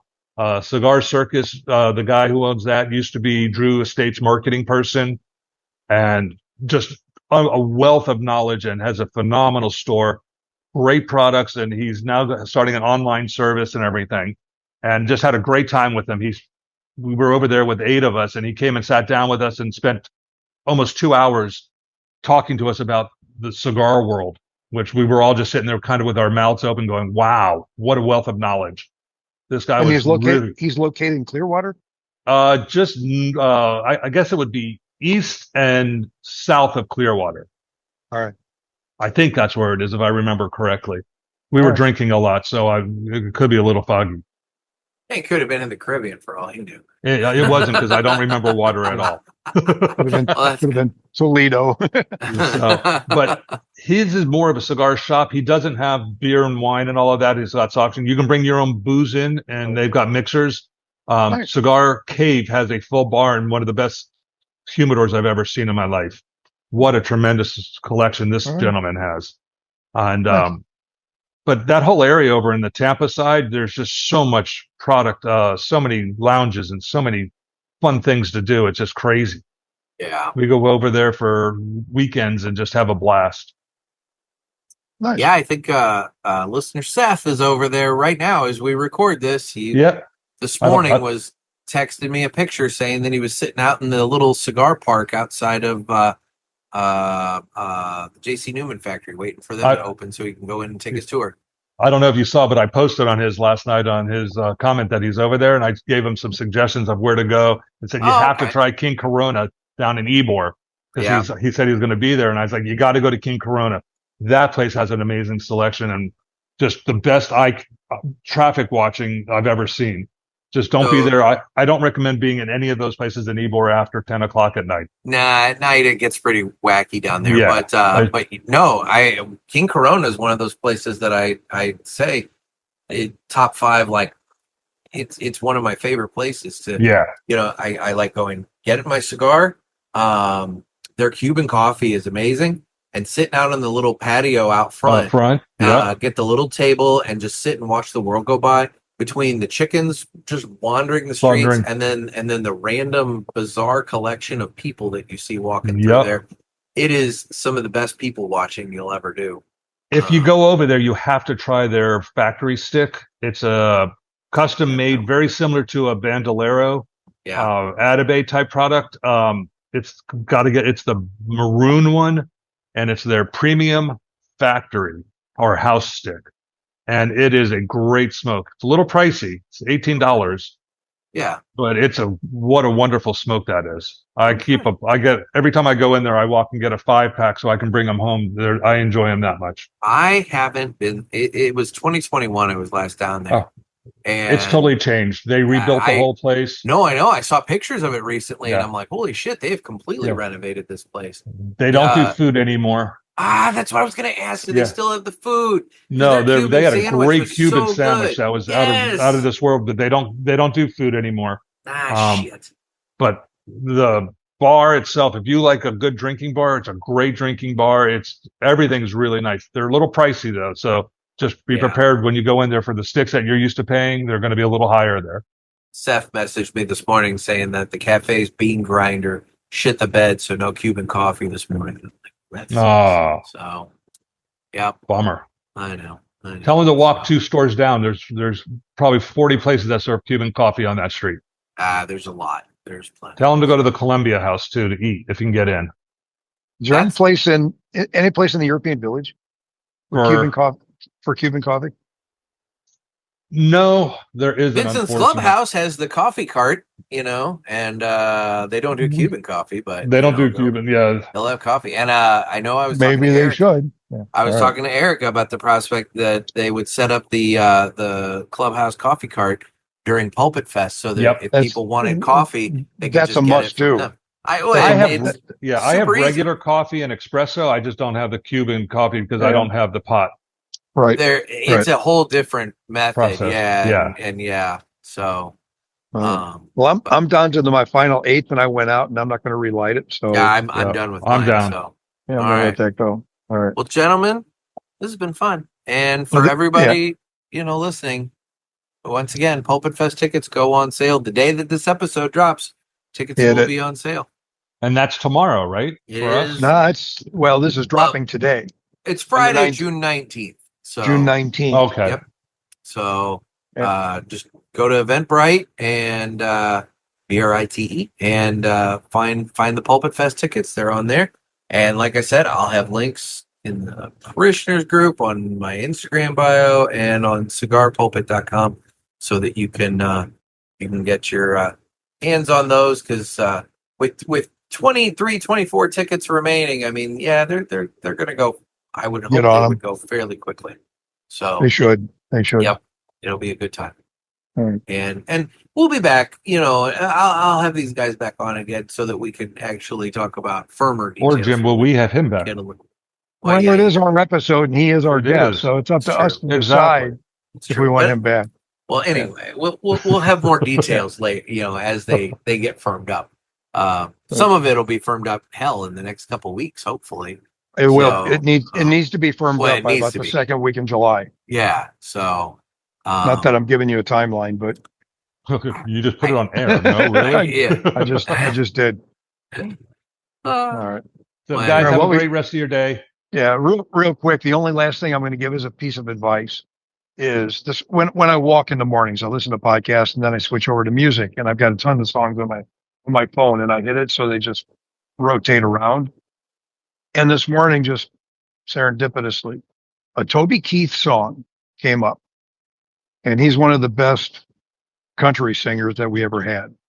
And he has a song, and I'm going to suggest that anybody at a certain point in their life, age, listen to a song called "Don't Let the Old Man In." And it's all about getting older. And I plead with you, please go to YouTube. Look up Toby Keith, "Don't Let the Old Man In." And there's a line in there that says, if you didn't know how old you were, how old would you be if you didn't know the day you were born? And that hits. Yeah. So look up Toby Keith, "Don't Let the Old Man In." Listen to those words and think about that. Think about how old would you be if you didn't know the day you were born? And it talks about living your life and enjoying it. So that's my only request for everybody listening. Toby Keith, Don't Let the Old Man In, and listen to every word of that song. It's kind of funny. We hit on that a little earlier, talking about the travel and everything. So, I mean, you have no idea when it's going to end. So you got to live for the now, not for the later. Yeah. Well, I set a new record today. I set a personal record for the longest I've lived. So I'm going to continue as best I can. Good for you. There you go. Well, cool. All right, gentlemen. Thanks I'm sorry so much. I lost internet for a while, but it's been fun as always. That's all right. We talked about you behind your back. Yeah, we filled the time. You'll have to go. You'll have to go back and listen to that. I don't give a shit. Bring it on. All right, guys. All right, guys. Thank you so much. Thanks, everybody. And I really want to thank Ken and my dad for taking time out of their day today to sit and chat and have a smoke and talk about Pulpit Fest. I'm looking forward to the event. I know we've got some fun stuff cooking, guys. Like I said, it's stuff that is still in the planning stage, so can't really get all up into it. But we're trying to mix it up a little bit, have a little bit of a different. It's gonna have the same kind of feel and kind of vibe, but just mix it up. That way it's one of those things where if you've come the last 2 years, this isn't the third year of more of the same. That's the thing. We want to add and enhance. Last year we added the VIP package and dinner and everything. This year, we're seeing what else we can change up and enhance. So anyway, again, Pulpit Fest tickets are available on sale now at eventbrite.com, BRITE, and you can go over there, find that, and come and join us in Palm Coast, October 1st through the 4th. It's going to be a wonderful time. You're going to have a great time. Weather's going to be much better than in August, and it's going to be a fun time. So I am available on the socials. I am on Instagram at The Cigar Pulpit. I am on Facebook, where we have the Pulpit Parishioners group. It's a private group. Find that. Ask for admission. I'll let you in, and you can start sharing what you're smoking and getting to know everybody. It's a fun time. I'm on Twitter/X. You can watch the show on YouTube and Rumble. Speaking of YouTube and Rumble, every Wednesday at 7 a.m., I put out a drive time review. They go out every week, and it's just a short form video where I smoke and review a cigar. In fact, the cigar that I smoked today, the Barbershop, I did that a couple weeks back, something like that. Anyway, you can go back and you can find that in that one and get more details about that cigar. And then finally, there's the Cigar Chronicle newsletter. You can head over to cigarpulpit.com, and the little pop-up box comes up there, and you can put in your email. I put that out once a month. And then also Ask the Pulpit. I do need your calls. You can call the hotline, area code 863-874-0000. That's 863-874-0000. And, call me up. Let me hear your thoughts and comments and questions, concerns, whatever you may have. And we'll go from there. Well, guys, thank you so much for taking time out. I hope to see so many of you at Pulpit Fest this October. I'm looking forward to it. It's always a wonderful time, and this year will be no exception. So if you haven't gotten your ticket, jump on it. They're going to go quick. Guys, it's been another sermon from the Cigar Pulpits. I'm Nick. Everybody, stay safe, stay smoking.